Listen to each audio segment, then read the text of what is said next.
elasticidad.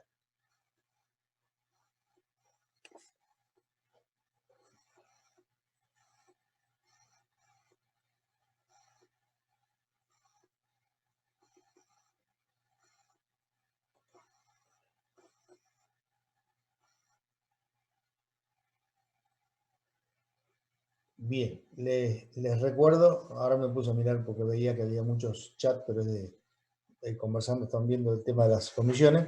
Les recuerdo que yo ahora mientras estoy dando clases veo la pantalla completa de la presentación, así que cualquiera que quiera hacer alguna pregunta, no tenga ningún problema, abre el micrófono como si estuviera en el aula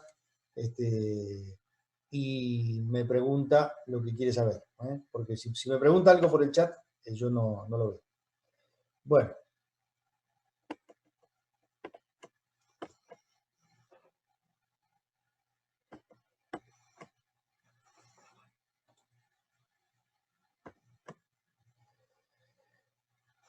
Las deformaciones plásticas son irreversibles. Cuando yo retiro la carga, la deformación vuelve. Recuerden ustedes, relacionando esto que estamos diciendo acá con lo que veíamos en el ensayo de tracción, recuerden que en el ensayo de tracción, cuando yo paso la tensión de fluencia y antes de llegar al punto máximo, estoy en una zona que es elastoplástica. O sea, las deformaciones elásticas continúan y se le suman las deformaciones plásticas que son mucho mayores. Pero estoy en una zona elastoplástica, por lo tanto, cuando yo vuelvo, no vuelvo vertical, sino que vuelvo paralelo a la línea de elasticidad, a la recta de elasticidad, y lo que estoy recuperando son las elásticas, y las plásticas son, como dice acá, irreversibles. Cuando yo estoy en una zona elastoplástica y descargo, la parte elástica sí se recupera, y lo que me queda permanente abajo, que lo puedo medir en el eje de abscisas, es la deformación plástica. En materiales plástico ideales, y ahora recuerdan que pusimos esta palabrita materiales ideales, si bien nosotros vamos a trabajar siempre con materiales reales, pero lo que queremos decir es que si los materiales tuvieran una red cristalina perfecta, sin ningún tipo de defecto, podríamos decir que es un material plástico ideal. De hecho, se podría elaborar un material con muchos cuidados tratando de reducir o de minimizar las imperfecciones en la red cristalina y bueno, en ese caso me estaría acercando a lo que sería un material ideal. Un material ideal, en materiales plásticos ideales, como dice el segundo párrafo, no hay deformación hasta llegar a un valor crítico. No hay deformación plástica, ¿no es cierto? Sí hay deformación elástica. Y alcanzado ese valor, se deforma hasta un valor fijo. Es como si fuera un diagrama de tracción de un material ideal, tendría un límite elástico mucho más alto, una tensión de fluencia mucho más alta, o sea, la zona recta elástica sería mucho mayor, ocuparía mucho más lugar en el diagrama, pero después, una vez que llegase a ese valor como si fuera la tensión de fluencia, que es el inicio de la deformación plástica, habría una recta horizontal que, sin aumentar la carga, se sigue deformando hasta la fractura. Eso sería un material plástico ideal. Esto lo comentamos, ya dijimos que en general nosotros, bueno, cuando estudien, por supuesto, asfaltos u otros elementos, el tema de la deformación viscosa es muy importante, asemeja el comportamiento del sólido al de un fluido de alta viscosidad.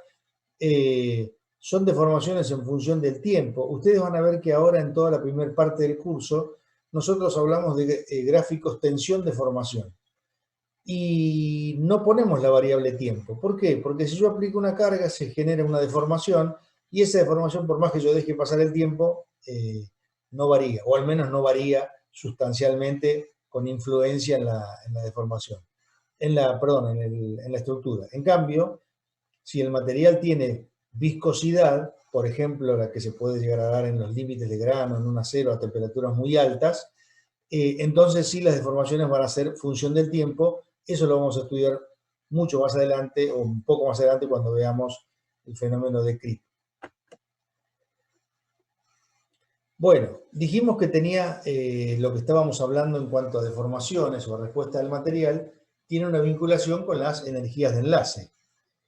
En particular, lo que vamos a empezar a estudiar nosotros en esta etapa, yendo hacia el estudio del acero, son los enlaces metálicos. Bien, las fuerzas de enlace tienen leyes características, como la elasticidad, lo vimos el otro día. Estamos estudiando elasticidad, plasticidad y fractura, que es el tema nuevo de hoy que vamos a ver. Como en la elasticidad, las que mandan son las tensiones de tracción, que tienden a separar un átomo de otro.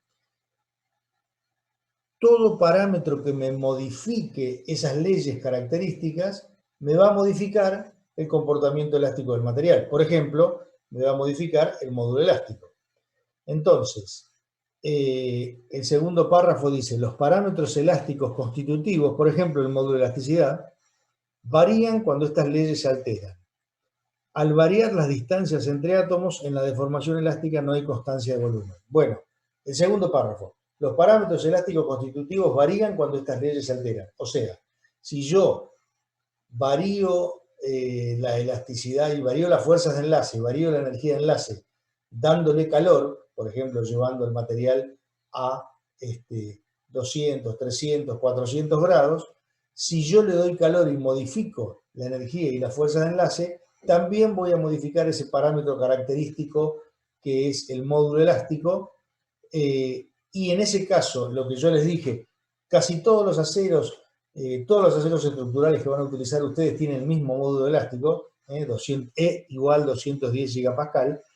En realidad, eso es si yo mantengo la temperatura. Si elevo la temperatura, el módulo elástico va a bajar. Es decir, el material se va a comportar como más flexible en su campo elástico. ¿Por qué? Y porque como la elasticidad depende de la fuerza de enlace y las fuerzas de enlace son sensibles a la variación de temperatura, por lo tanto, la elasticidad también es sensible a esa variación de temperatura. Dijimos que la plasticidad tenía más que ver con las tensiones de corte, las tensiones tangenciales, las tensiones que hacen desplazar, por ejemplo, un plano sobre otro. Dice, al aumentar la carga exterior crecerá la componente de corte hasta que rompa el enlace, en el caso de estructuras iónicas y covalentes, un átomo está vinculado con el contiguo. Si yo estoy a una distancia donde ya la fuerza de enlace desaparece, se rompe el enlace. O, en el caso de los metales, hasta que se deslicen los planos cristalinos más favorables hasta nuevas posiciones de equilibrio, de formación permanente. Entonces, en un material ideal, en un material donde no hay imperfecciones en la red cristalina, vale lo que dice en esta diapositiva en el punto 2. Va a empezar la deformación permanente, va a empezar la deformación plástica cuando se empiecen a deslizar esos planos cristalinos. O sea, esa tensión umbral que hablamos hace un ratito, que vale para los materiales ideales, esa tensión umbral, una zona elástica, llego hasta la tensión umbral, que es un valor muy alto, pero una vez que llegué a ese valor, con esa carga el material se sigue deformando, no necesito aplicar más carga. Esto pasa en un material ideal. A eso le llamo tensión crítica de cizallamiento. Cizallamiento es corte, ¿no es cierto? Cuando en los planos más favorables la tensión de corte llega al valor crítico, comienzan las deformaciones plásticas. Les repito, esto ocurre si el material es ideal, no tiene imperfecciones en la red cristalina. Entonces, los mecanismos de deformación plástica en estos materiales ideales son dos. El que más nos importa, deslizamiento y maclado. Pero el maclado se produce más en materiales que tienen mayor fragilidad. Lo que más nos interesa para aplicar en el acero es lo que está en la primera columna, mecanismo de deslizamiento sobre los planos de mayor densidad atómica.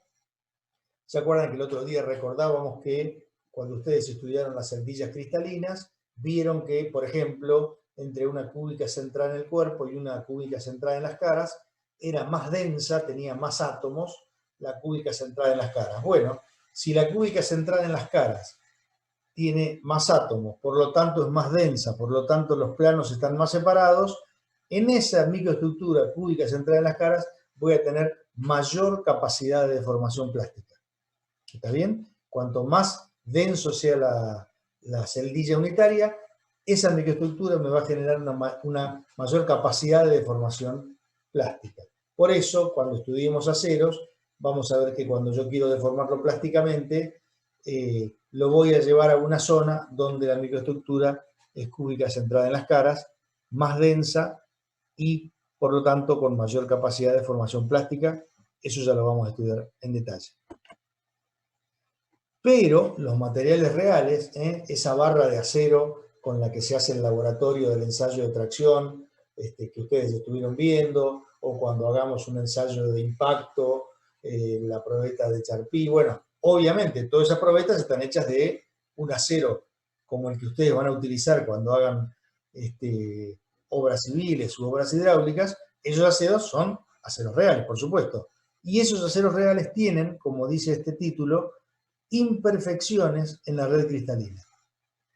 Esas imperfecciones o defectos, por ahí es mejor la palabra imperfección que la palabra defecto, porque la palabra defecto siempre está asociada a algo que es perjudicial, algo que es negativo. Sin embargo, algunas de estas imperfecciones terminan dándome propiedades del acero que no son muy útiles. Pero bueno, dejemos por ahora la terminología que se utiliza para este tipo de temática y veamos defectos puntuales, defectos lineales, defectos superficiales. ¿Qué es lo importante? Que un material real tiene estos defectos en su estructura cristalina, no es una estructura perfecta. Por lo tanto, tengo defectos puntuales que se llaman vacancias. El último de abajo, defecto superficial, que podría ser una microfisura bueno, en fin, una inclusión que produzca un deshojado, etc. Pero lo más importante, la más importante es la que está en el medio, que dice defectos lineales. Defectos lineales, cuyo nombre es dislocaciones, es lo que más nos importa, lo que más nos interesa para evaluar la deformación plástica de un material real. Deformación plástica en los materiales reales.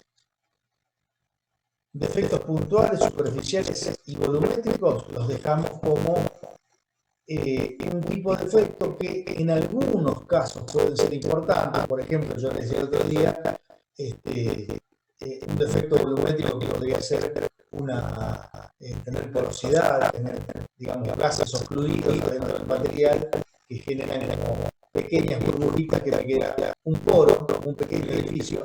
Bueno, en general, esa porosidad, si el material va a trabajar con cargas estáticas, no es muy importante.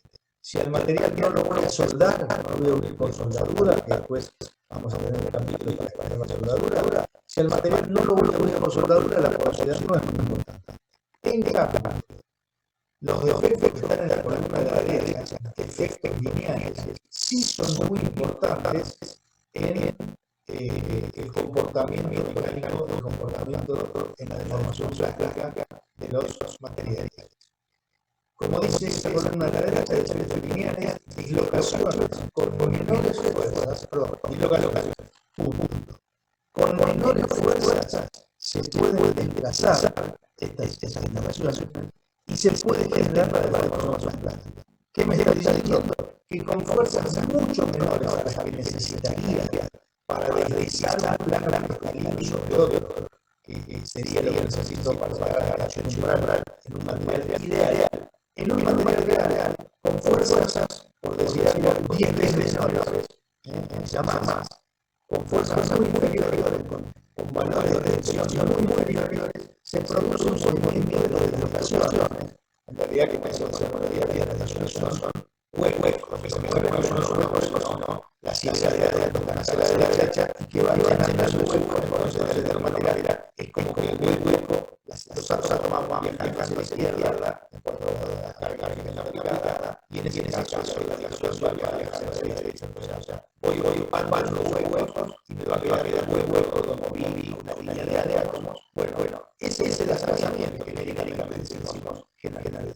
desplazamiento de las dislocaciones, va a ser que el material llegue a un punto donde después la carga vuelve, porque esa línea de átomos cuando va corriendo para cubrir las dislocaciones, o genéricamente esas dislocaciones se van moviendo, cuando yo descargo, no vuelve para atrás. Energéticamente resulta más fácil quedarse adelante que quedarse atrás. Es decir, cuando yo empecé a hacer las dislocaciones, se inició la deformación plástica. Y se inició la deformación plástica en este material real con concentraciones muy inferiores a las que necesito para que se empiecen a deslizar los planos cristalinos. Esto vamos a hacer un poquito rápido porque es un repaso de las clases anteriores, no vimos esto.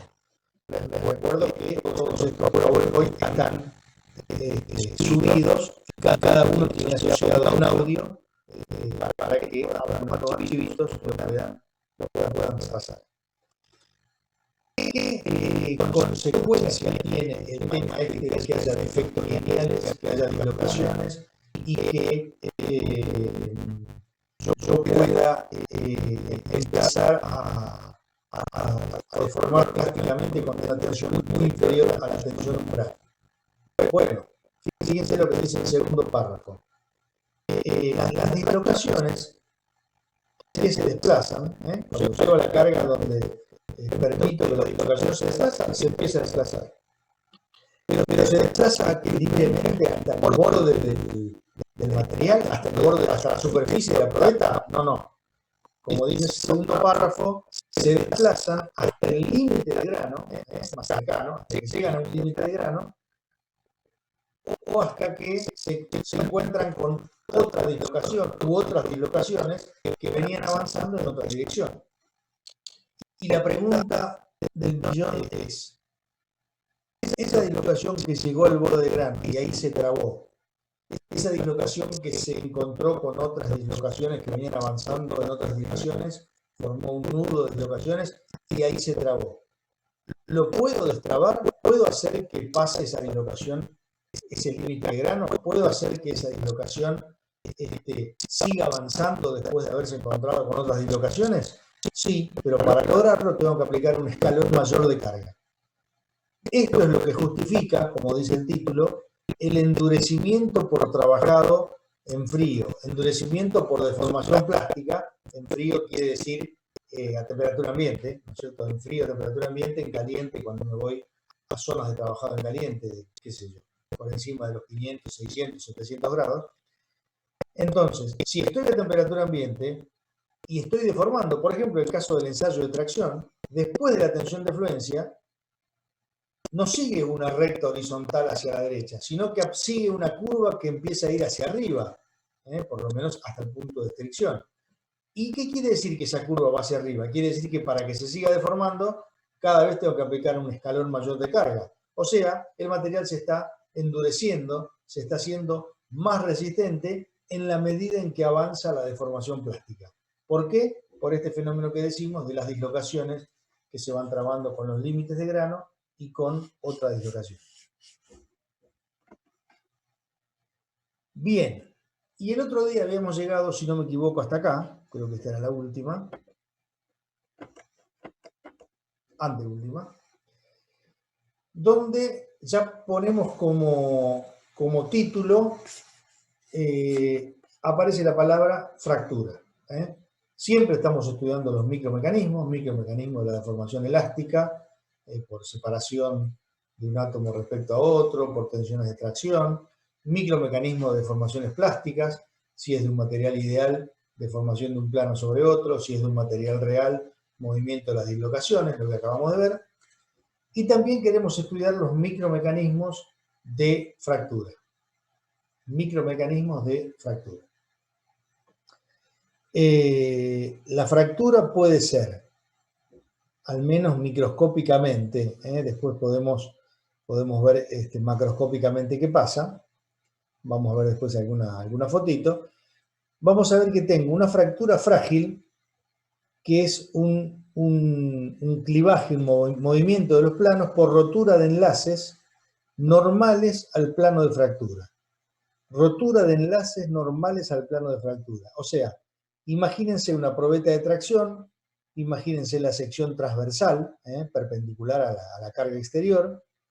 Cuando se produce la rotura final de una probeta, de un ensayo de tracción, esa superficie que se cortó, se arrancó, donde se forman dos nuevas superficies de fractura, esa zona es una fractura por rotura de enlaces normales al plano de fractura. Por lo tanto, si lo que está gobernando es un micromecanismo de rotura de enlaces normales al plano de fractura, esa rotura final es frágil. Con un solo escalón de carga, sin más deformaciones plásticas, se produce la rotura. Ahora, la fractura también puede ser dúctil. Esa fractura dúctil es por coalescencia, por unión de microhuecos generados alrededor de partículas que no acompañan la deformación de la matriz. Bueno, todo este párrafo de la columna de la derecha lo resumíamos con un ejemplo muy gráfico, que es si yo tengo una masa de plastilina y adentro tengo bolitas de vidrio, si yo hago fuerza en los extremos de la plastilina, veo que se van separando esos extremos, pero las bolitas de vidrio ni se enteran de esa fuerza que yo estoy haciendo. ¿Por qué? Porque lo que ocurre es que alrededor de esas bolitas de vidrio se van a generar pequeños microhuecos. Si yo sigo aplicando más carga, esos microhuecos se van uniendo unos con otros.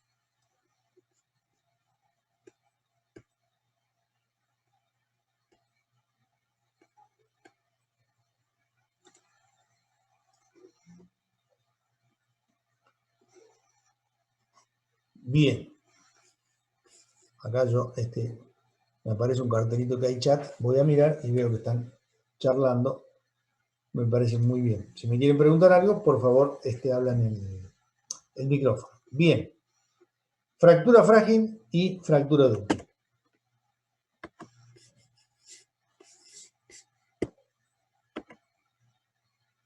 Estas superficies de fractura que se ven ahí no son superficies de fractura de un ensayo de tracción, sino que son superficies de fractura de un ensayo que lo vamos a ver en breve, que es el ensayo de impacto, donde la carga no se aplica lentamente, sino que se aplica muy rápidamente, y además tenemos la posibilidad de ensayar con probetas a distintas temperaturas. Fíjense las de arriba a 125 grados, 75 grados, por supuesto, además de ensayar a temperatura ambiente, ¿no es cierto?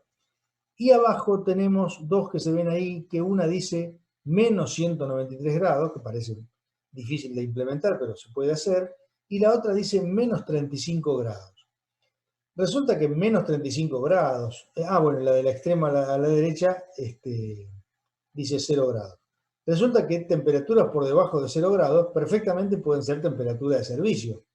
Ya sea temperatura de servicio de una estructura, porque por ejemplo está en zonas de servicio de muy baja temperatura, no sé, una estructura civil que esté en Ushuaia, por decir algo, o porque ustedes hayan hecho una estructura civil que está dentro de una industria donde hay un equipo que en algún momento hay temperaturas muy bajas, entonces ya sea que está previsto o sea accidentalmente, quizás una parte de la estructura que ustedes diseñaron llegue a temperaturas de menos 10 grados, menos 20 grados, etc. Como ustedes pueden ver acá, aunque no se ve tan bien, pero más o menos se puede apreciar, las fracturas de la zona superior se la ve como con mucha deformación, como con muchos ángulos, es decir, que hubo deformación plástica, pese a que se realiza con un golpe, con velocidad de aplicación de la carga muy rápida, se observa deformación plástica, y en las de abajo se ven superficies como más lisas, donde uno podría suponer que no hubo deformación plástica y que la rotura fue frágil. Bueno, esto ocurre porque, como dice ese pequeño párrafo que está a la izquierda, la disminución de la temperatura induce, me va llevando a un comportamiento cada vez más frágil. En particular, los aceros al carbono, que son muchos, la mayoría de los aceros con los que ustedes van a trabajar, tienen una temperatura de transición dúctil frágil. ¿Qué quiero decir? Que por encima de esa temperatura, supongamos que ustedes ven un catálogo de un acero y dice, este acero tiene temperatura de transición menos 10 grados. ¿Qué me está diciendo? que si yo estoy por encima de menos 10 grados, o sea, si estoy a temperaturas más altas, quiero decir, estoy a 0 grados, 10 grados, 20 grados, 30 grados, voy a tener ahí una gran deformación plástica, el material se va a comportar dúctil. Como yo el ensayo, por ejemplo, de tracción lo hago a 20 grados, en este acero voy a decir, este es un acero muy dúctil. Pero resulta que si en servicio estoy por debajo de esos menos 10 grados, o sea, estoy a menos 15, estoy a menos 20 grados, abruptamente, rápidamente, empieza a comportarse como un material muy frágil. Esto ocurre sobre todo en este tipo de materiales, aceros al carbono, que después lo vamos a justificar cuál es la causa, pero lo importante es que eso se manifiesta. Bueno, determinar la temperatura de transición dúctil frágil, como ustedes imaginarán, es muy importante. Saber cuál es la temperatura de transición dúctil frágil de un acero que yo estoy utilizando para una estructura es muy importante, porque no alcanza con que sea dúctil en el momento de la construcción y de la fabricación, que a lo mejor lo hago a 20 grados, 30 grados. El tema es que sea dúctil en servicio, y si en servicio está por debajo de una cierta temperatura de transición, el comportamiento va a ser frágil y se va a producir la falla de la estructura. Por lo tanto, es muy importante conocer esta temperatura. Cuando veamos el ensayo de impacto, lo vamos a desarrollar un poquito más. Bueno, ahora vamos a pasar a fractura. ¿Alguien tiene alguna duda, alguna pregunta sobre este tema? Profe, discúlpame, pero en la Sí. cátedra solo está subido las diapositivas de tracción de acero. Después Bien, no hay ningún audio y esto tampoco está subido todavía. bien, ahora Esto está subido en la página de la cátedra, esta misma presentación. esta se llama deformación plástica, deformación elástica y plástica, una cosa así. Ya les digo el nombre, se llama deformación elástica, plástica y fractura, ¿En qué carpeta está? en presentaciones.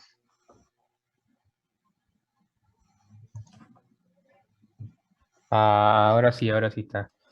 Escuchame Claro, una cosa, perdón, tiene Gustavo. apuntes y presentaciones. No, que hay dos carpetas, una de apuntes y una de presentaciones. Esta está en presentación.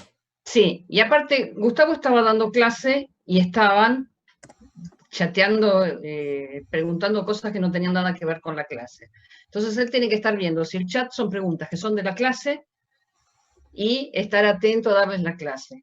Los temas de las comisiones y encuentro o no encuentro el apunte y demás, lo pueden charlar durante el descanso, en lugar de estar interrumpiendo con la clase, además de primero buscar bien.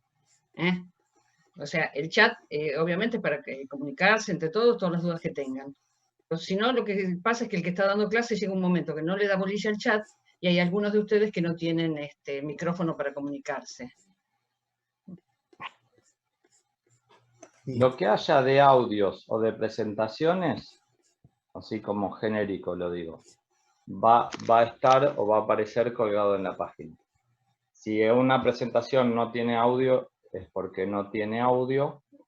Si se cambian algunas porque las vamos actualizando, va a ir apareciendo ahí. Muy bien. ¿Están viendo esta? Sí, se ve bien, Gustavo. Sí, se ve. Muy bien. Bueno,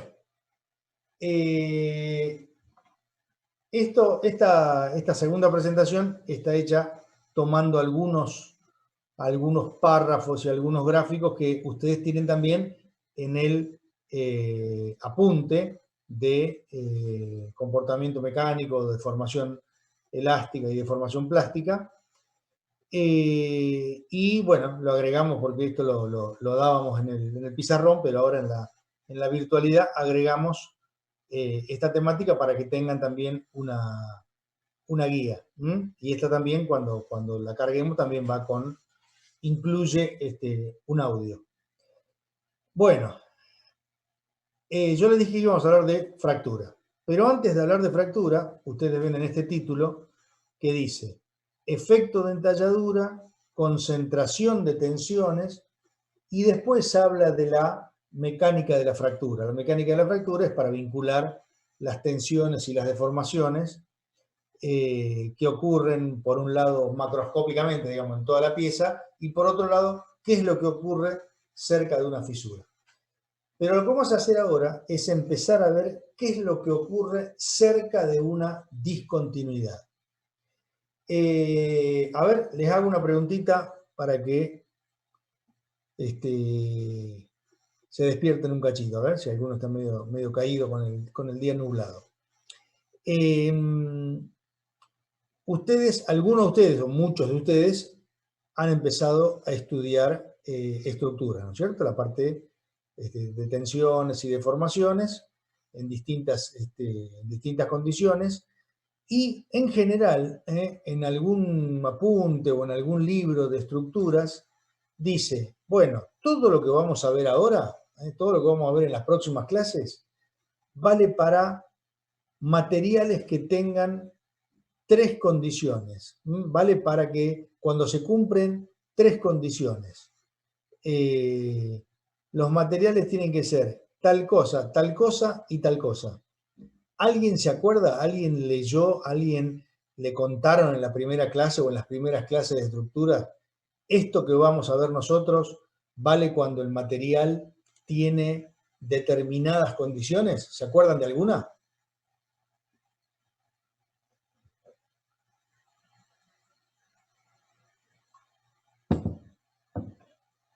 Bueno, a ver, yo le voy a ir diciendo de a una. Son 3. ¿Ideal? No, podría ser, pero no. A ver, repetime esa palabrita. Homogéneo. Homogéneo, esa es una de las 3. Homogéneo, ahora vemos las 3. ¿Qué otra más? ¿Qué otras 2?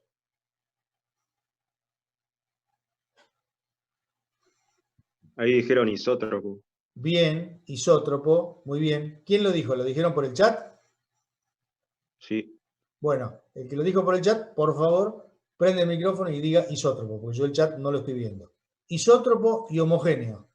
A ver, falta una sola. Que justo tiene que ver con lo que vamos a ver ahora. Linealidad. Linealidad, no necesariamente.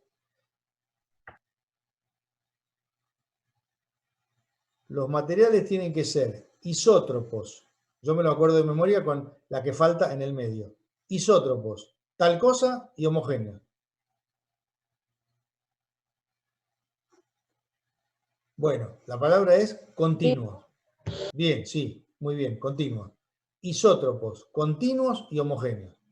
Bien, ahora, ya para los que están más despiertos todavía, abriendo el micrófono, ¿qué es un material isótropo? Que no importa las direcciones, mantiene las propiedades. Muy bien, el concepto es ese. Podemos decir que tiene iguales propiedades en distintas direcciones. Por si alguien no lo ve bien, si yo tengo una chapa rectangular y saco una probeta para hacer un ensayo de tracción en el sentido del lado más largo, o saco una probeta en el sentido del lado más corto, o saco una probeta a 45 grados, voy y hago ensayo de tracción y los 3 valores son iguales, o sea, isótropos, iguales propiedades en distintas direcciones.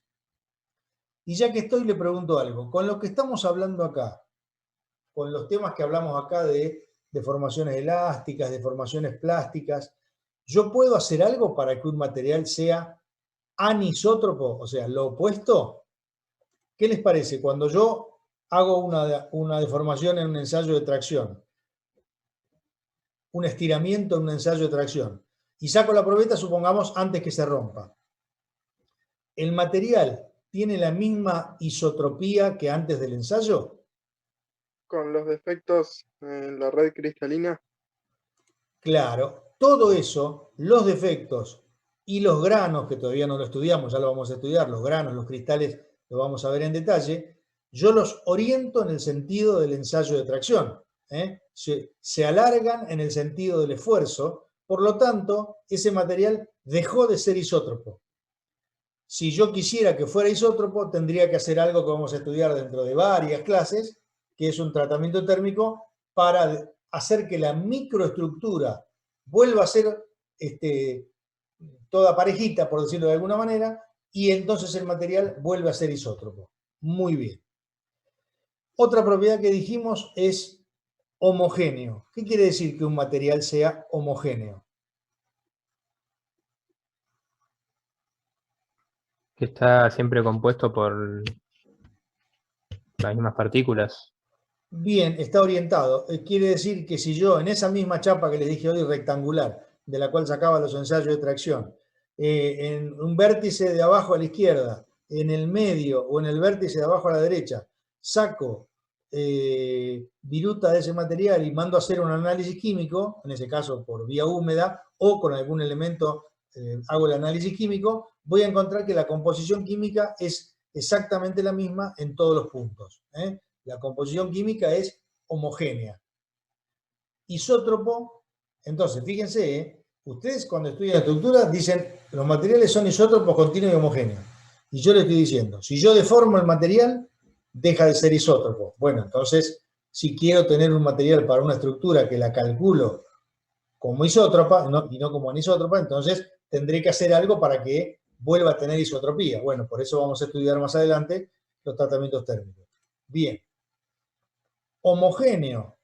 Y un material que fue elaborado en una siderúrgica que tiene malos controles de calidad, probablemente no sea homogéneo.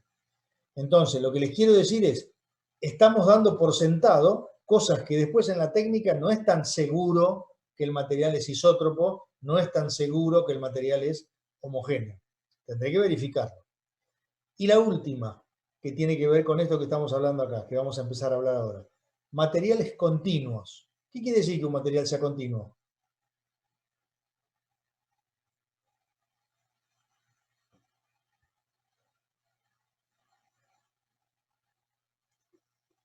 Uno podría decir... Que no presenta imperfecciones, que no presenta imperfecciones. Bien, la idea está bien, pero yo te diría, en principio, estamos pensando en imperfecciones macroscópicas, digamos, imperfecciones a simple vista.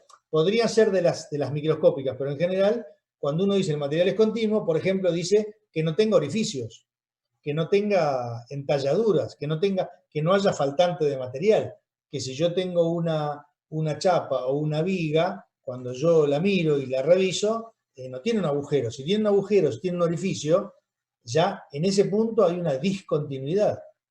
Bueno, así como les dije que en la vida real se van a encontrar con situaciones donde el material no es isótropo y tendrán que ver qué hacen, en la vida real se van a encontrar con piezas o partes estructurales donde el material no es homogéneo. Bueno, tendrán que ver qué hacen ustedes. También se van a encontrar con estructuras, quizá hasta diseñadas por ustedes mismos, que por distintos temas operativos tengan una discontinuidad. O sea, si yo necesito hacer una unión abulonada o una unión roscada, y bueno, tendré que hacer un orificio. Y si tengo que hacer un orificio, ya el material no es continuo. Entonces, no valen todas las expresiones que yo estoy estudiando en estructura porque aparece una discontinuidad. Bueno, esas discontinuidades se pueden estudiar. Algunas son más sencillas, como vamos a ver, se pueden obtener valores numéricos, y otras hay que estudiarlas un poquito más en detalle, cuando, por ejemplo, esa discontinuidad tiene un ángulo, un vértice muy, muy agudo, que es una fisura. Es mucho más peligroso. Cuanto más agudo es el vértice, es más peligroso. Más peligroso una fisura, un poco menos peligroso un orificio elíptico y un poco menos peligroso un orificio circular. O sea, cuanto más chiquito es el radio, por ejemplo, una fisura por fatiga, que la vamos a estudiar, el radio en el vértice es de unos poquitos radios atómicos. Así que imagínense que es un radio muy, muy chiquito, y en esa zona el crecimiento de las tensiones es muy alto. Bien. Les leo el primer párrafo que está acá. Esto, ya les digo, está tomado del apunte que está también, lo tienen o lo van a tener a disposición. Acuérdense que en presentaciones está lo que estamos dando en clase, y en apuntes pueden encontrar de algunos temas los apuntes que efectivamente están escritos. Primer párrafo. Las piezas reales contienen en general cambios en sus secciones. Las mismas pueden consistir en agujeros, filetes, filete por ejemplo el filete de una rosca, ¿no es cierto? Como el ángulo de una rosca. En las adyacencias de estas alteraciones se produce una distribución irregular de las deformaciones y el efecto se conoce habitualmente como concentración de tensiones. Ahora leamos un poquitito esto y yo les explico algo. Los diagramas de esfuerzo y deformaciones obtenidos en forma teórica o experimental coinciden en que en la vecindad, en la cercanía de orificios o entalladuras, existen picos de mayor intensidad. Bueno, ¿qué es lo más importante de entender este tema? Uno podría decir, ¿cómo estudio una discontinuidad? Bueno, yo tengo una sección transversal de 100 milímetros y le saco 10 milímetros porque hay un orificio. Bueno, es muy fácil. Lo que yo antes hacía carga sobre área era la carga dividida sobre los 100 milímetros y era una tensión pareja en todo el ancho o en todo el espesor. Ahora, no es que yo voy a hacer la carga dividida 90 milímetros y por lo tanto voy a tener una tensión un poquito mayor, pero pareja en toda la sección. No, si fuera eso, no habría un fenómeno de concentración de tensiones. Lo que ocurre en la realidad es que en las cercanías de la discontinuidad, la tensión sube y es mayor que si estoy lejos de la discontinuidad. Eso está en este dibujo. En el gráfico de la izquierda no hay ningún orificio. Es una placa de un material continuo, como ustedes estudian las estructuras, y la tensión es pareja en toda la sección. Pero cuando yo a esa misma placa, con esa misma carga exterior, le genero un orificio, no es que tengo una tensión sigma un poquito más alta que la de la izquierda, distribuida a izquierda y a derecha del orificio. No, no. Tengo lejos del orificio la misma tensión sigma que tenía a la izquierda, en el gráfico de la izquierda. Y cerca del orificio una tensión mucho mayor, que les adelanto, y esto ustedes también en alguna clase en estructuras lo van a estudiar, les adelanto que tal cual está dibujado el dibujo del medio, el que tiene un orificio central, circular, pasante y una carga exterior de tracción, la sigma, la tensión cerquita del orificio, el valor más alto de esa curva que está dibujado ahí, es 3 veces la tensión exterior. ¿Se dan cuenta la magnitud que estamos hablando? Si yo afuera tengo 50 megapascal, si el sigma, que está ahí la letra sigma al costado, es 50 megapascal, la tensión empieza a subir y cerca del orificio tengo 150 megapascal. No es que subió de 50 a 52. No, no. Subió de 50 a 150. Por lo tanto, si yo no conozco este fenómeno, o si yo simplemente digo, bueno, voy a tener tensión un poquito más alta porque le saco la sección del orificio y hago carga sobre área, pero descontándole el orificio, y digo, en lugar de 50 voy a tener 60, o voy a tener 70, o voy a tener 90, me estoy equivocando por mucho, y me estoy equivocando del lado de la inseguridad cuando llegue al orificio. Y fíjense que si yo en lugar de un orificio central tengo dos entalladuras, en este caso semicirculares, como el gráfico que está ahí, el tercero a la derecha, también voy a tener una mayor tensión en la cercanía de esa discontinuidad, y en este caso voy a tener, si la probeta es grande, en el centro de la probeta, en el centro de la pieza, voy a tener una tensión mucho menor que se va a asemejar a la tensión que yo tenía sin orificios o sin discontinuidades. Entonces, arriba el título dice distribución de tensiones. No es solamente que la tensión crece porque le saqué material resistente y por lo tanto el resto del material tiene que cargarse más. No, no, no es solamente eso. Es que se verifica que las tensiones crecen en las cercanías del orificio. Ustedes imagínense que esta pieza, en lugar de ser una pieza maciza, fuera como un montón de cuerdas de guitarra, una al lado de otra, paralelas, me refiero paralelas a la fuerza P. Bueno, si yo tengo la fuerza P dividida en 10 cuerdas de guitarra, bueno, cada una va a tomar un décimo. Ahora, si me voy a la zona central, lo que voy a tener es que en las cuerdas que están alejadas tomo 1/10, y en las cuerdas que se acercan, en la cercanía del orificio, en una pequeña sección, en lugar de tener una cuerda, voy a tener 2 o voy a tener 3. Es como que se amontonan las tensiones que tengo que resistir en la cercanía del orificio. Eso hace que yo tenga un pico de concentración de tensión. ¿Está bien? Tengo que tener en cuenta las dos cosas. Que la tensión va a crecer porque tengo menos material, pero que no va a crecer homogénea, sino que va a crecer mayormente en la cercanía de la discontinuidad. Esto se llama efecto de concentración de tensiones, o a veces le llaman efecto de entalladura. Esto hace que el material esto ocurre cuando el material no es continuo. Puede ser isótropo, puede ser homogéneo, pero en este caso no es continuo. Bueno, hay distintas expresiones que tienen que ver con la forma de la entalladura, la dimensión de la entalladura y el radio de curvatura en el punto de la entalladura en el cual estoy estudiando las tensiones. Por ejemplo, fíjense este gráfico de la derecha, donde ya no tengo 2 semicírculos, sino que tengo 2 entalladuras en B, y por lo tanto el crecimiento de las tensiones es mucho mayor. El gráfico de la izquierda y del centro, en lugar de un círculo, tengo una elipse. Ahora, si la elipse está orientada de manera que tenga ángulos más chicos, o sea, el eje mayor de la elipse es perpendicular a las cargas.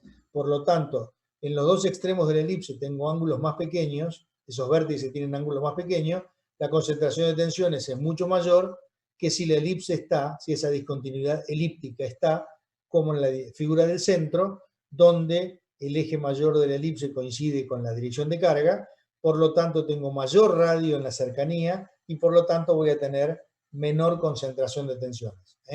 Eso que les dije, 3 sigma de concentración, vale para la circular. En esta que tengo la elipse horizontal va a ser más que 3, en la que tengo la elipse vertical va a ser menos que 3, y en la que tengo en la derecha las 2 entalladuras con ángulo va a ser más que 3. Todo esto se calcula a través de la elasticidad, pero lo que nos compete a nosotros es mostrarles el fenómeno desde el punto de vista del material. Bueno, esas expresiones que están ahí, sigma I, sigma X, eso ustedes lo van a estudiar, no se hagan problema. Pero si yo grafico sigma X y grafico sigma Y, en realidad, sigma I es la habitual, ¿no es cierto? Si yo tengo cargas, imagínense una placa sin orificio. Si yo tengo cargas en la dirección de I, como está dibujado esto, pero no tengo ningún orificio, tengo tensiones en el plano perpendicular. O sea, carga uniaxial, tensión uniaxial. El fenómeno de concentración de tensiones me produce dos cosas. Uno es lo que vimos antes, y es un crecimiento de las tensiones en la cercanía del orificio. Y otro es que me aparecen también tensiones en la dirección X, en la dirección perpendicular a la carga. O sea, tengo esfuerzos exteriores uniaxiales, pero tensiones biaxiales. El esfuerzo exterior es uniaxial, en la dirección de I. Lo mismo que si no tuviera ningún orificio. Si no tengo ningún orificio, si la placa es continua, esfuerzos en la dirección de I y mido la tensión transversal.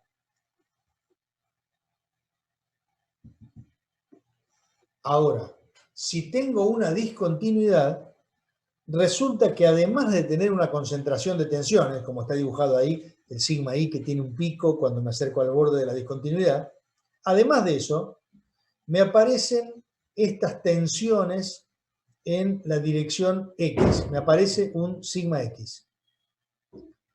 Esto se verifica cuando uno hace el cálculo por elasticidad y me quedan esas dos expresiones que están escritas ahí, sigma I, sigma X, en función del radio del orificio. ¿Qué es lo importante de esto? ¿Qué es lo conceptual de esto? Fíjense el grafiquito, bueno, el grafiquito de sigma I es el que ya vimos antes, ¿no es cierto? Tengo tensiones, obviamente de tracción, está dibujado hacia abajo para que no se choque con el de arriba, pero Si el esfuerzo exterior es tracción, el sigma I es tracción con un valor máximo cercano al vértice del orificio. Muy bien. Pero el gráfico de sigma X tiene una particularidad, y es que cambia de signo. En la cercanía del orificio tengo tengo compresión, como dice ahí, compresión, y cuando me alejo del orificio tengo tracción. Inclusive la tensión más alta es la que está cerca del orificio por la discontinuidad y es de el signo opuesto a la tensión exterior. Bueno, si esto fuera una probeta de acero, me traería el problema de la biaxialidad. Como ustedes ya o estudiaron, o están estudiando, o van a estudiar en estructura, si yo paso de uniaxial a biaxial, restringo las deformaciones y el material se comporta como más frágil. Si esto además tuviese mucho espesor en el sentido de la pantalla de la computadora, hacia adentro de la computadora tuviese mucho espesor, y bueno, probablemente yo tendría una triaxialidad. Por lo tanto, el orificio me estaría generando una fragilización. Cuando paso de uniaxial a tensiones biaxiales, restringo las deformaciones, es más frágil, sin cambiar el material. Y cuando paso de biaxial a triaxial, restringo más las deformaciones, es más frágil aún. O sea, la presencia del orificio me dice este gráfico que me trae dos problemas. Por un lado, el pico de tensiones sigma I, y por otro lado, que me aparecen otras tensiones sigma X, que a su vez cambian de signo en la cercanía o en la lejanía del orificio. ¿Qué pasaría si yo, en lugar de tener una probeta de acero, un material dúctil o tenaz que trabaja bien a la tracción, esta probeta fuera de un material frágil? Por ejemplo, algún material cuasi frágil, algún hormigón, o inclusive, si seguimos con los metales, una fundición, que ya la vamos a estudiar, muy frágil. Imaginemos que fuera una fundición, un material muy frágil que solamente trabaja a compresión. Bueno, el calculista hubiera dicho que soporta cargas de compresión, o sea que este gráfico, las cargas exteriores, las que están arriba y abajo, en lugar de ser de tracción, serían de compresión. Y yo tendría un sigma I, en ese caso de compresión, con un pico de tensiones en la cercanía del orificio. Hasta ahí no hay ningún problema. Un material frágil soportando compresión. Pero resulta que si la tensión exterior es compresión, la tensión sigma X, donde está escrita la palabra I que dice compres con el punto, compresión, eso sería tracción, porque las tensiones ahí son siempre de signo opuesto a la exterior. Y lo que dice tracción diría compresión. Ahora, lo que ahí dice compresión va a ser tracción, entonces yo voy a tener en la cercanía de la discontinuidad tensiones de tracción en un material frágil que no está diseñado, que no está pensado para trabajar a tracción. Yo exteriormente me quedo tranquilo porque estoy aplicando tensiones de compresión, pero resulta que en la cercanía de una discontinuidad me aparece tracción y ahí se va a fisurar y se va a romper. ¿Está bien? Entonces, fíjense que la presencia de un orificio, la presencia de una discontinuidad, me cambia todo el panorama. Por un lado tengo pico de tensiones, como el sigma I, en las cercanías. Por otro lado tengo biaxialidad, porque me aparece sigma X, que si no tuviera el orificio no aparecería. Y por otro lado, esa biaxialidad me genera tensiones en algún punto opuestas a las tensiones exteriores. Si la tensión exterior es de tracción y yo tengo un punto con compresión, en general no hay ningún problema. Si la tensión exterior es compresión y me aparece una zona traccionada en un material, como por ejemplo el hormigón, diseñado para trabajar a compresión, en una zona que yo pienso que solo hay compresión, me aparece tracción, ahí pueden haber fisuras y puede originarse una falla del material. ¿Se entiende la idea? Por eso es tan importante estudiar los fenómenos de concentración de tensiones, los fenómenos de efecto de entalladura, qué pasa en las cercanías del orificio, cómo crecen las tensiones, cómo pasa de uniaxial a biaxial, y ya les digo, si la pieza tuviera mucho espesor, también aparecerían tensiones en sigma Z, por lo tanto tendría triaxialidad. mucha restricción a las deformaciones, por lo tanto, una fragilidad, digamos, inducida por las tensiones y por el orificio, no por el material sigue siendo el mismo. Y como si eso fuera poco, me aparecen tensiones opuestas a las tensiones externas, y esas tensiones opuestas a las tensiones externas me pueden generar una fisuración, una rotura, en una zona donde yo pensé, por ejemplo, que había solo compresión, y de golpe aparece tracción. Bueno, ¿este tema les quedó más o menos claro? ¿Alguien tiene alguna pregunta? Sí, profe, cuando Sí. habla de biaxialidad, ¿se refiere a eso del gráfico que dice que cerca del orificio hay compresión y a medida que te alejas hay tracción? Exacto. O sea, yo le llamo biaxialidad, o se llama biaxialidad, si no hubiera orificio, todo ese grafiquito de arriba, que son las sigma X, y que cambian de signo, directamente ese grafiquito sería cero, no habría ninguna tensión sigma X, solo habría sigma Y. Entonces, como además de sigma Y me aparece sigma X, digo que es biaxial. Y les cuento, aunque no está dibujado acá, que si esta pieza tuviese mucho espesor hacia adentro de la computadora, también aparecería sigma Z entrando a la computadora, y por lo tanto la presencia del orificio me generaría triaxialidad. Y lo que les quiero comentar, que no sé si ya lo vieron en estructura o lo van a ver, es que cuando yo voy pasando con el mismo material de uniaxial a biaxial y de biaxial a triaxial, cada vez restringo más las deformaciones, por lo tanto el material, mejor dicho, la estructura, esa parte estructural, tiene un comportamiento frágil, a pesar de que yo no cambié el material. Por eso el otro día, cuando hablábamos de el tema de que el material sea dúctil, la estructura sea dúctil, ¿dónde puede pasar un fenómeno parecido a esto? Y quizá en un vínculo de una estructura. En ese vínculo yo restringo mucho las deformaciones, con o sin orificio, quiero decir, el tema de que sea biaxial o triaxial.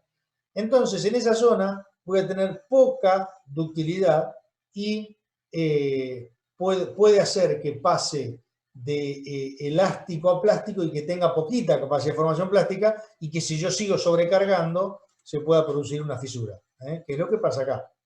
Acá con cargas importantes me pueden aparecer fisuras a causa de la presencia del orificio, ya sea por la concentración de tensiones en sigma I o por la biaxialidad que me genera el orificio. ¿Alguna otra consulta?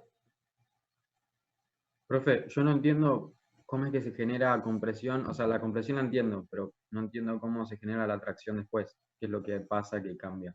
Bien, eso para poder, digamos, para poder comprender el fenómeno en detalle, hay que hacer el estudio de elasticidad, que es el que me permite desarrollar esas dos ecuaciones que yo tengo ahí.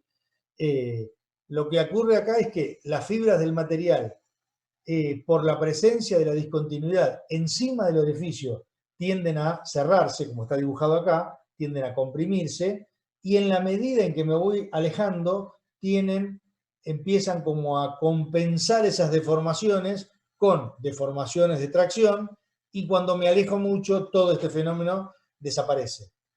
Pero, digamos, para evaluarlo en detalle, tendríamos que hacer el desarrollo de elasticidad, que no es parte del curso nuestro. Pero lo que sí está claro, observando estas ecuaciones que están acá a la derecha, podríamos hacer un desarrollo, porque esa X que aparece, la Q es la carga, esa X que aparece ahí, o la Y, es la distancia que yo tengo al punto que estoy evaluando, y la R que aparece ahí es el radio del orificio.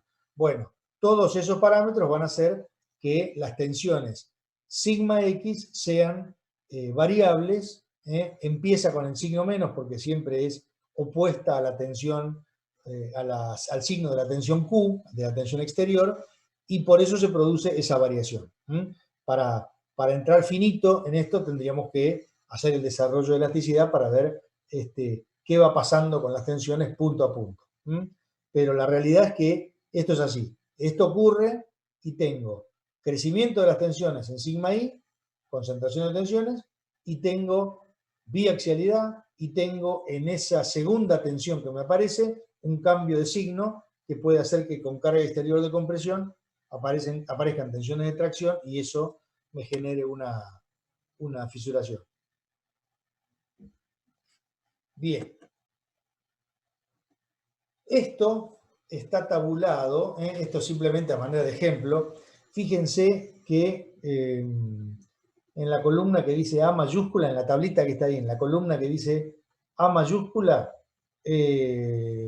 los valores del coeficiente K, el factor de concentración de tensiones, es ese valor 3 que yo les decía que ocurre cuando el radio es muy chiquito respecto al diámetro de la probeta, ¿no? O sea, una probeta muy grande, un diámetro chiquito, por eso R sobre D tiende a 0, el valor de concentración de tensiones es 3.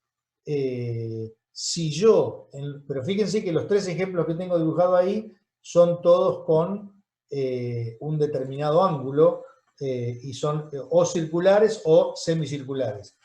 Es interesante ver, fíjense el ejemplo de la derecha, eso sería, por ejemplo, un eje de una pieza, de una máquina vial, de una máquina hidráulica, un eje que tiene un cambio de sección. Esto es muy común porque muchas veces se necesita una sección mayor en los extremos para el apoyo de ese eje o para que vaya el cojinete, el rodamiento, etc. O sea, el proyecto me pide cambio de sección. El proyecto me pide que ese eje de la derecha tenga un diámetro más grande arriba y un diámetro más chico abajo. El empalme entre esos dos, la vinculación, ese cambio de sección, tiene que ser hecho de manera semicircular como está dibujado acá. Si yo hiciera un empalme a 90 grados, la concentración de tensiones ahí sería altísima y seguramente se me fisuraría en ese cambio de sección. ¿Está bien? O sea, la concentración de tensiones no solo vale para reducción de la sección por una discontinuidad, sino que también vale en este caso de un cambio de sección. Bueno, y ahora vamos a estudiar, ya sí, nos metemos directamente en la fractura. Deformación elástica, vimos deformación plástica de un material ideal, deformación plástica de un material real. Vimos el fenómeno de concentración de tensiones, tenemos que estar atentos porque no todos los materiales son continuos, así como tampoco todos son isótropos, ni todos son homogéneos. Y ahora vamos a estudiar lo que pasa cuando yo aplico una carga, se deforma elásticamente, aplico una carga mayor, se deforma plásticamente, y sigo aplicando carga hasta que se produce la fractura. Fractura le llamamos a cuando el material se separa y genera dos nuevas superficies. En la probetita del ensayo de tracción, primero se deforma toda homogénea, elástica, después homogénea, elastoplástica, después tengo la estricción, en un lugar se va reduciendo la sección porque tengo deformaciones plásticas a 45 grados, formando como dos conos, hasta que al final se produce el arrancamiento. Se generan dos nuevas superficies de fractura. Donde yo tenía una probeta, ahora tengo dos probetas con dos superficies de fractura. Cada superficie de fractura tiene asociada una tensión superficial. ¿Se acuerdan cuando ustedes estudiaron tensión superficial en física, que lo veían aplicado básicamente a los líquidos? Bueno, acá va a ocurrir algo parecido. ¿Y de dónde proviene esa energía que me genere una tensión superficial? Esa energía proviene de la rotura de los enlaces. O sea, yo entre una cara y otra cara de la fractura, antes que sea una fractura, cuando había continuidad, yo tenía enlaces que atravesaban ambas superficies. Cuando yo genero la rotura, cuando yo genero las dos nuevas fracturas, la fractura con las dos nuevas superficies, en ambas superficies me quedan enlaces descompensados. Eso tiene asociado una energía y como ustedes saben, ya habrán estudiado o van a estudiar algunos teoremas en la estructura que me permiten que yo en el campo elástico, no en el plástico, en el campo elástico, pueda vincular energías superficiales o energía con tensiones. Eso es lo que vamos a utilizar para estudiar las tensiones cercanas a la superficie de la fractura. El tema de la energía superficial en esas dos nuevas superficies y cómo vinculo esas energías con las tensiones. El estudio de la mecánica de fractura o de la fractomecánica es toda una especialidad, digamos, ¿eh? Ustedes podrían hacer, si les gusta el tema, después de recibirse un curso de posgrado de un año entero solo sobre el tema fractura. Es muy amplio. Pero nosotros queremos darle una presentación para que sepan que yo puedo, así como puedo evaluar qué pasa con las tensiones cercanas a un orificio, también con otra metodología, realmente un poco más compleja, puedo evaluar qué pasa con las tensiones cercanas a la fractura. Pero ahora, antes de hacer un descansito, solamente les digo esto. Yo puedo generar fracturas aplicando una carga perpendicular a la superficie de fractura que se está generando. Por ejemplo, el dibujito de la izquierda que dice tipo 1.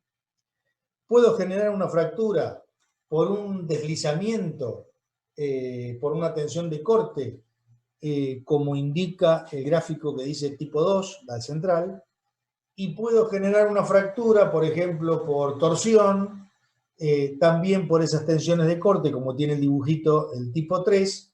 En cualquiera de los tres casos puedo generar una fractura. Pero les adelanto que la más peligrosa es la tipo 1. Siempre que yo tenga cargas perpendiculares a la superficie de la fisura que estoy abriendo, con menos cargas, más voy a poder abrir esa fisura y más voy a poder generar la fractura. Por eso es que todos los cálculos que vamos a hacer van a ser en tipo 1, en modo 1 de fractura, porque me pongo del lado de la seguridad. Si después en servicio la fractura se genera o la fisura se propaga como modo 2 o como modo 3, voy a estar siempre del lado de la seguridad si yo hice mis cálculos de mecánica de fractura, tanto mis ensayos para hallar la tenacidad de la fractura, como mis cálculos para hallar el factor de intensidad de tensiones, todo eso yo lo hago en modo 1 para que después, si en la realidad es modo 2 o modo 3, yo estoy en mi cálculo del lado de la seguridad. Bueno, yo tengo acá 9.55, 9.56, paramos hasta las 10:10 y 10:10 retomamos con lo que nos queda de fractura y después ya empalman con los ayudantes para los trabajos de gabinete y laboratorio y de consulta. ¿Listo?